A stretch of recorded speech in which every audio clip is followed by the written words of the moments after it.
make it a really good experience for everyone today. Now you can see we've got quite a few animals here. We can follow the echidnas around. We've got Spike with the blue tags on. Those tags are just name tags. So that's how we tell all of our echidnas apart. I am also one of our Australian animal keepers as well. So I know these animals without their tags, but it's helpful for everybody else as well. Just next to Spike we have Peggle with the red and white tags. Over the other side we had Rex who had the silver tags.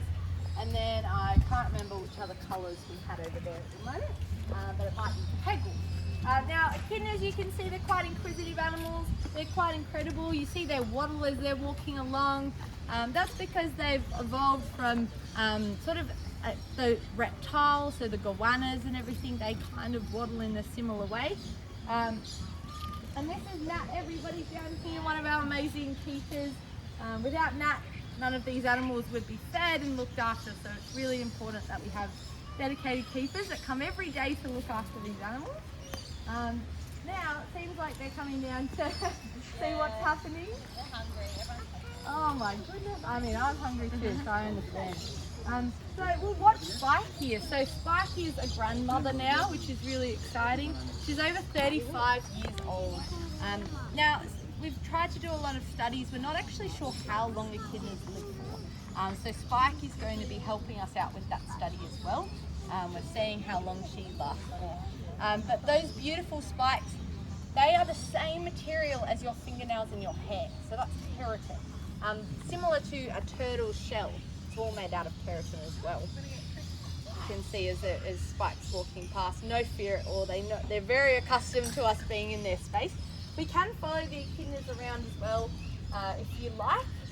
They are quite addictive to watch. Now as you're watching them, their back feet do face backwards. You might find that odd, but it's there for a reason.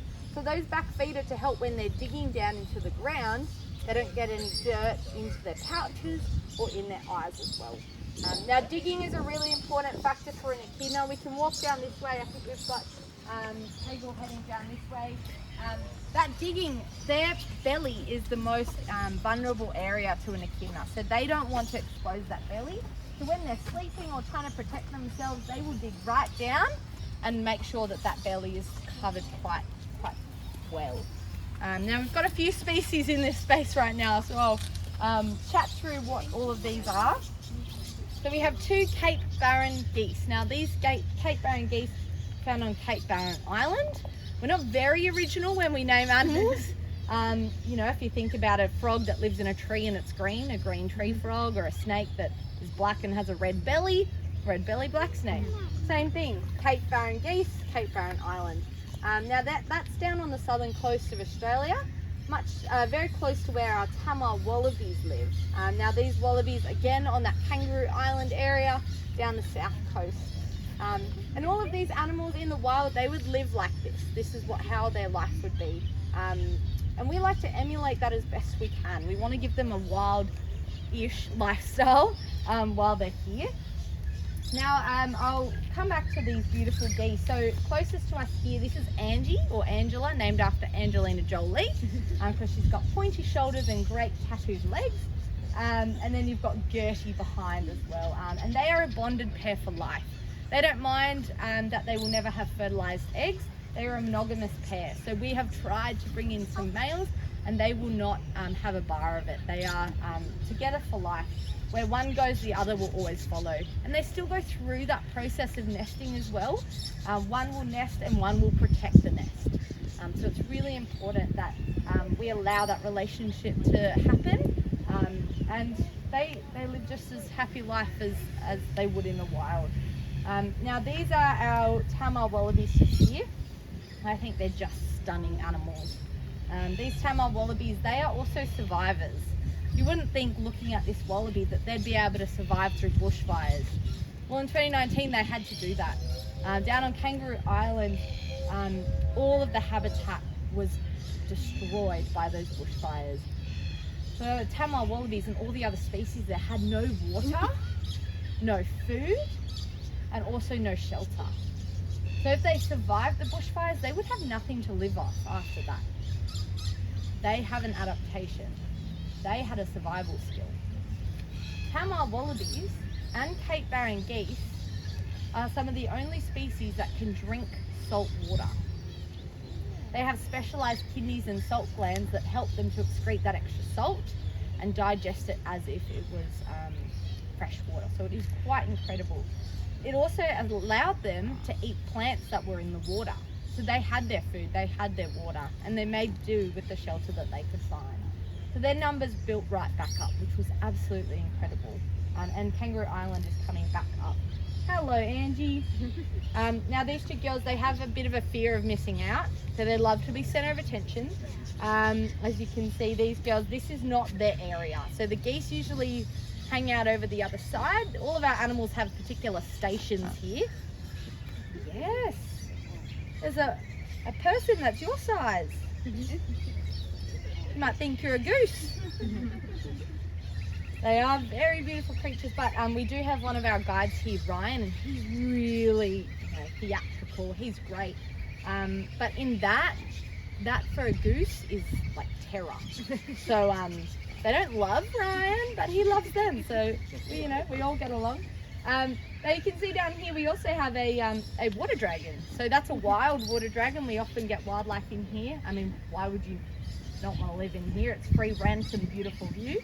And they also get very easy access to food as well. So our animals with their stations, we like to keep them at their stations when they're eating because it just helps them to know that that's my food and I shouldn't eat others. It works in theory, not practically, but that's okay. We all work with it here, and that's what would happen in the wild as well. Okay, we might keep walking down. And if you hear that beautiful trill sound in the water, those are our whistling ducks. So those whistling ducks, they don't quack like your regular duck. They make that beautiful song. And they're a beautiful bird that we also have in some of our aviaries as well.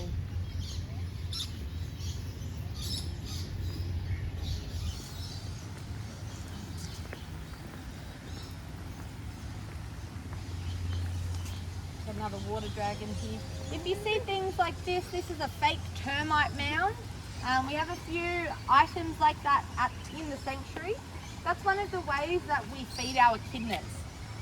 So in the wild, echidnas would stick their noses straight into termite mounds, get all of those beautiful termites and ants. Instead, we have a full-time nutritionist here at Taronga Zoo. We're very lucky. We're one of the only zoos in the world to have a nutritionist based at the zoo. And she makes up this beautiful diet for them, which is almost like a meat milkshake. So it's in a powdered form. We add water and make it into a slurry, and we give that to our echidnas, and they love that. I'm not fast enough to catch 10,000 ants and termites every day. Also, if we fed them termites, you wouldn't be staying in a wooden retreat. So to keep the beautiful retreat, we end up using this powder. And we pour the powder into those holes in the fake termite mound, and let the echidnas come and find it. So using all those skills and behaviours as they would in the wild too. So come on down this way. And now this is such an important factor of our retreat and our sanctuary here.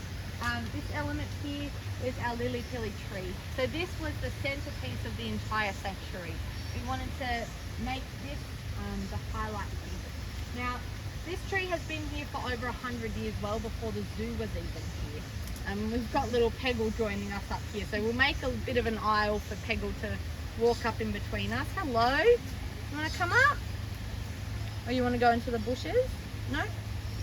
Might be a bit hard to navigate in there. Little walk of fame for Peggle. Absolutely. So you can see that beautiful movement too. So this lily-pilly tree, this is home to a lot of wildlife as well. So we urge to not cut it down because it is such an amazing tree and a testament to if we continue nurturing our environment, what all our trees should look like. I just think it's beautiful. Watch Peggle as she So they don't shoot out their quills like a porcupine, so we're all safe. But it does hurt when you touch them. You touch them in the wrong direction.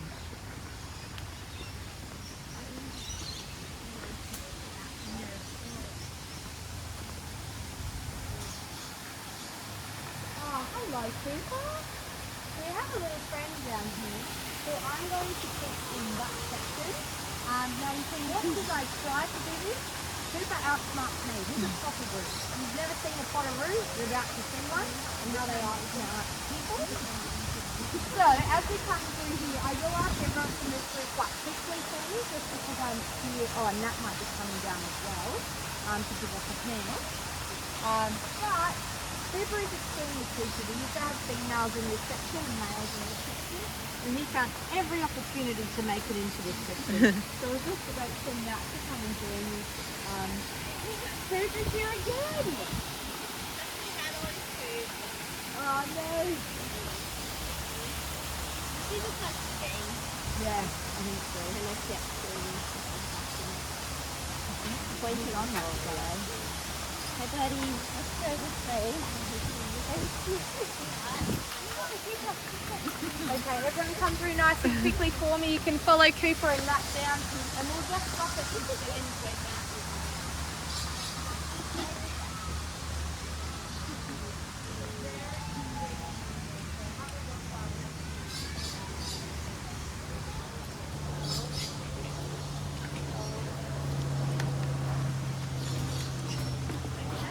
We've got a couple of animals in this space as well.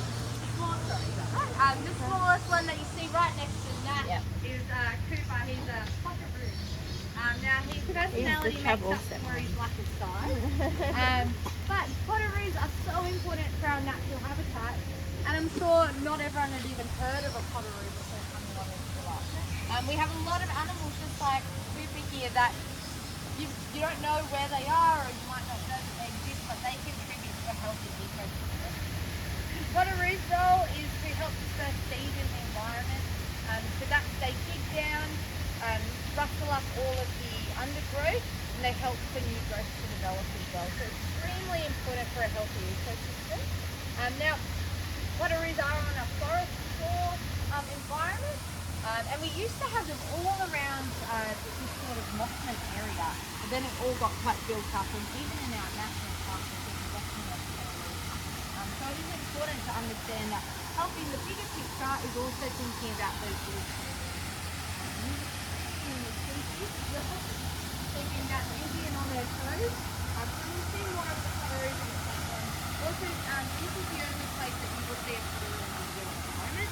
When our new Neurodia section opens in April, our Australian section, you'll be able to see them.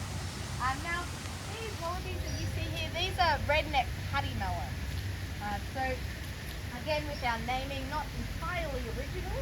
They have that red neck coloration, and they are a paddy melon, essentially a little wallaby. Now we have 5 paddy melons in here at the moment, and I think Nat's just about to give them a few pellets.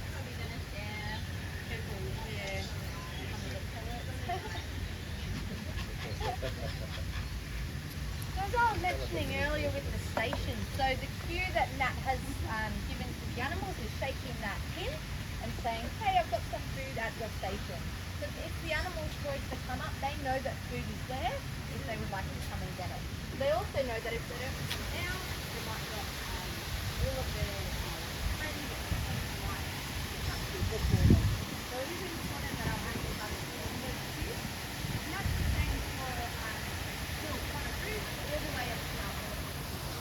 It's really important that our people and our animals have that relationship. Now something about macropods. So macropods just means large toe or big horsed animals. They're all about kangaroos and wallabies. Now they have an incredible adaptation, and I think it might blow your mind a little bit. It blew mine when I first heard this. Now, I'll tell you a bit of a backstory before I get to that mind-blowing adaptation. So we had 5 female paddy melons brought into us from another country in 2019 when we opened up here. Those 5 female paddy melons joined us. They were, a little bit, not distressed, but when you move house and you're a little bit uncomfortable, you're not sure what home will look like. That might have been the same for our paddy melons. 3 months down the track, I'll explain what that is in a moment. That's one of those cues for some of the other animals to go to their station. Now, so we have the 5 female, you can see there are 6 here, 5 female paddy melons. 3 months down the track of them living here, a little joey popped its head out. Bearing in mind, it takes 28 days for a joey to develop. They'd been here for 3 months, only females. We were slightly confused. We all scratched our heads, all were a bit unsure about what was happening here. And now you can see we've got those 6 paddy melons. So what actually happened was one of them had an embryo already developing. When they started to move here, that female put that embryo on pause. It's called embryonic diapause. Pause that 28-day embryo so it would not develop, almost freeze in motion. 2 months down the track, she felt a bit more comfortable. She knew there was food, water, a safe space, no predators. Resumed that pregnancy, and then that little joey was born. Embryonic diapause. The Tamar wallabies who we met further up, they can pause their pregnancy for up to a year. So if you think about it in the wild, if you have a little joey, they can have 3 joeys developing all at different stages at the same time. So imagine you had a little joey, let's say your age, outside of the pouch, getting a little bit more independent but still relying on mum quite heavily. Then you've got a smaller joey in the pouch, sort of making its way in the world, sort of this size joey, so still hanging around, and then you've got that embryo. You've got all 3. Bushfire hits, predators hit, flood hits. Let's stick with bushfire. You've got to think pretty quickly. You either focus on the bigger one and the medium-sized one, and okay, it's going to be difficult, but you can get through. If mum focuses on that embryo, you're going to lose mum, and mum is everything, everything. So instead, to focus on those 2 other joeys, she'll pause that pregnancy until it is safe to resume that pregnancy. Just incredible. But when times are good, 3 young developing all different stages, all the time, all year round.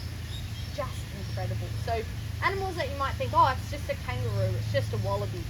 They're just incredible animals, and I love learning more about them, and I just think they're amazing. And I'm glad that you can all be here to hear about their stories as well. Aren't they just beautiful too? I wish we could stay here the whole tour, but we do need to keep moving along. Again, if you have questions, feel free to ask. I'm happy to answer them as we're walking along.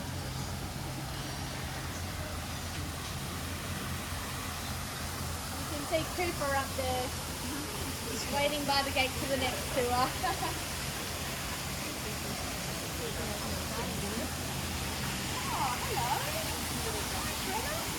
Down here on the right we have a Murray River turtle. His name is Shredder. So have a look as we walk down. His head's poking out down there. We don't often see Shredder, so it's really lovely to see him.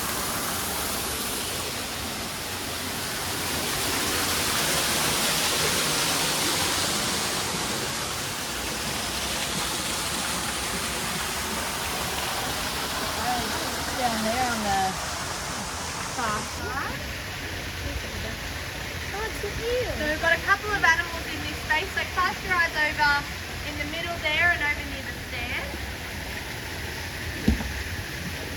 So in here, apologies for shouting a bit loud, it's just I'm trying to talk over the waterfall. I'll tell you a bit more about these animals further along, but in here we've got 2 broad-shelled freshwater turtles and 4 short-finned eels. So have a look in here and then we'll chat about these animals further along. And don't mind Cooper, he's just going to follow us around. Hello! You want to come?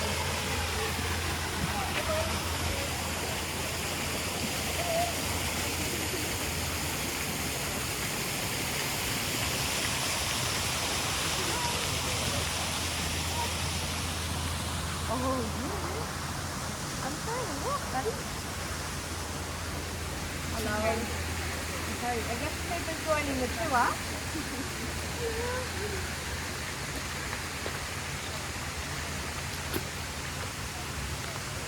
Okay, you want to stop here?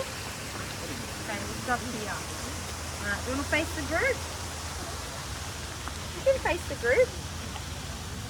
Okay. Well, Cooper's joined the tour, everybody. I won't move so I don't step on him. So just before we saw broad-shelled turtles, but we also saw an eel. Did everyone get a chance to see the eel in the water? Perfect. You might come over and say hello to everyone. Now, a lot of guests come through and they ask, okay, we've seen very beautiful, cute animals, macropods, fuzzy ones, echidnas are very cute. Why on earth would you have eels in your sanctuary?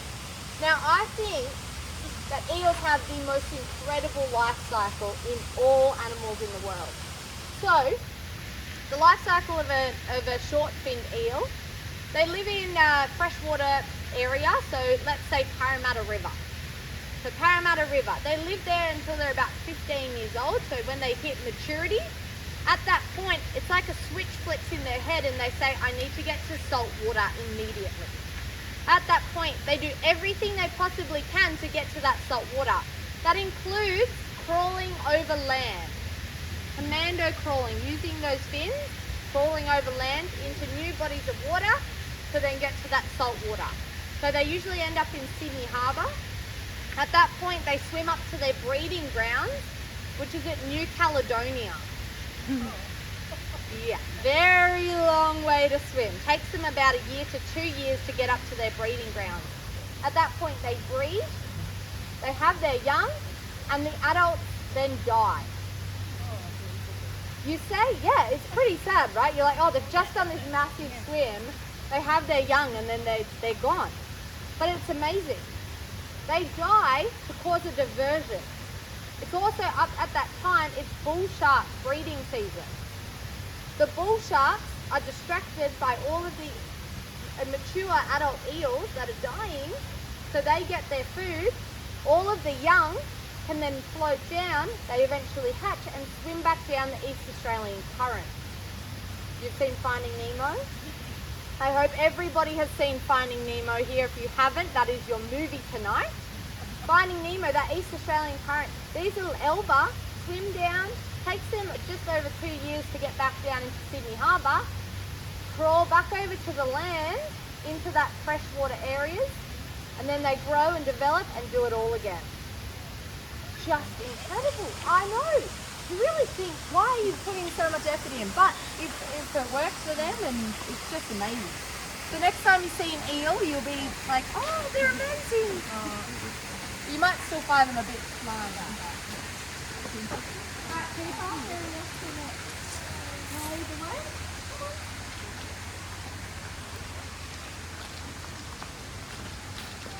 Where do you want to go? You want to go up here? Come on. Where's your son? Where are your boys? Come on. Cooper. You don't have anything. Okay. So Cooper's really following us here. And Cooper has 2 sons and sort of a stepson. And they're all around somewhere. Hello. I don't have any peanuts for you, I'm sorry. So these potoroos, you can see they're extremely inquisitive, extremely cheeky, but we absolutely love them. And I hope that when you leave the sanctuary or leave Taronga, you can take home that every time you're in a national park around the area, look for these little guys. They are extremely hard to see because they're quite fast. But you can know that you just staying here, you're not only helping the larger animals and the conservation over in other areas. You've got a potoroo behind you, so just stay nice and still. And hello, this is Otto. And yeah, so you're not only helping those larger animals, but you're also helping preserve and assist these beautiful potoroos. If you stay nice and still, they might come over and have a look. They love nail polish, if anyone's got nail polish on. But while we've been looking down, we've had a friend looking down on us. So up in the tree there, if you can all see, and just watch your feet as we've got the potoroos running around. We have our koala Thunder, who is just waking up. Now Thunder is a beautiful boy. He is one of our mature males, and I just think he's the most gorgeous animal that we've got here. We don't have favourites at the zoo, but Thunder's definitely a beauty. One of them. One of them, yes, absolutely. I love you all, don't worry. Now Thunder, he is just magnificent. In the morning when he's being fed, which is usually around 9:30, so just before you check out tomorrow, look out your windows or come to one of the balconies here. Thunder often calls out. If anyone's ever heard the call of a koala, it sounds like a dying bush pig. Or if anyone's a fan of Lord of the Rings, yeah, everyone's seen that? The orcs. That's actually a recording of a koala. So next time you watch Lord of the Rings, you'll just think of lots of koalas. What time does he do that? He usually does that around 9 to 9:30 when the keepers come and change over his food. So all this food here will get changed over every single day. Now they are quite fussy eaters, so they will only eat about 5 to 10 species of eucalypt. So one koala will only eat that for its lifetime. Even though there are over 700 species of eucalypt, they are pretty picky about which ones they eat.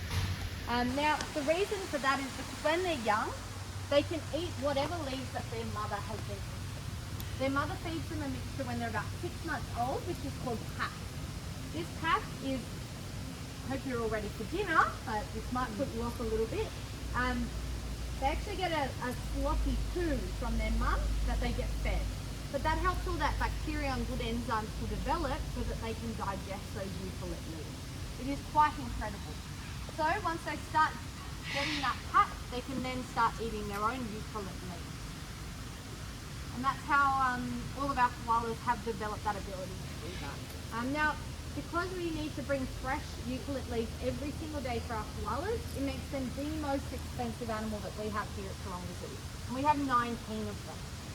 Now I will throw it to the group. Does anyone know how many eucalypt trees that we supply, or usually that people supply for a koala to sustain them for 1 year? So I'll rephrase that.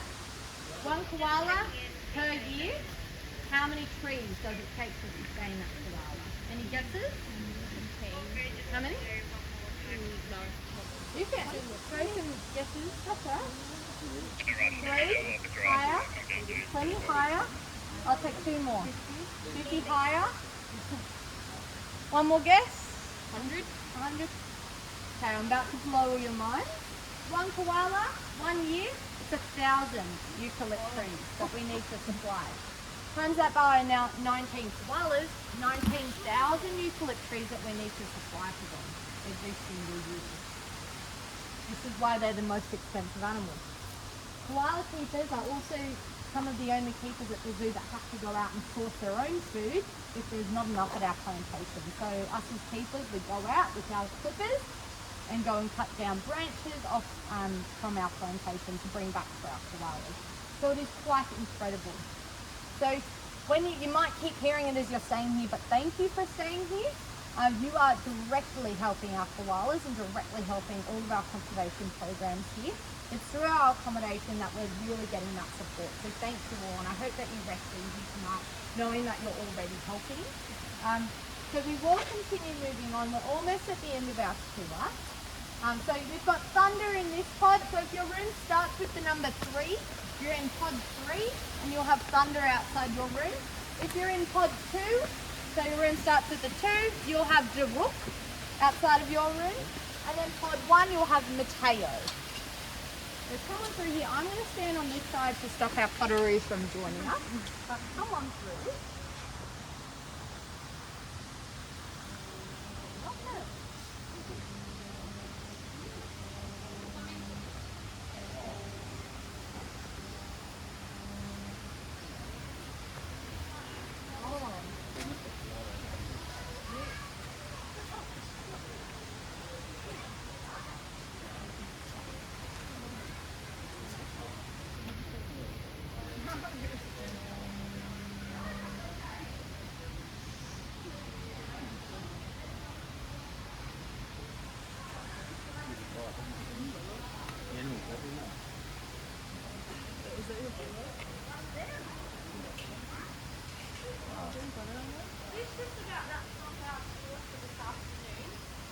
Again, thank you so much everybody for coming and joining me today. I hope you've enjoyed your afternoon tour. Now please, I urge you to look down into the sanctuary after or before dinner. Some of our nocturnal animals will come out and run around the sanctuary. It's quite beautiful, and we turn on a few lights as well. But Again, on behalf of all of us, it's thank you for staying here.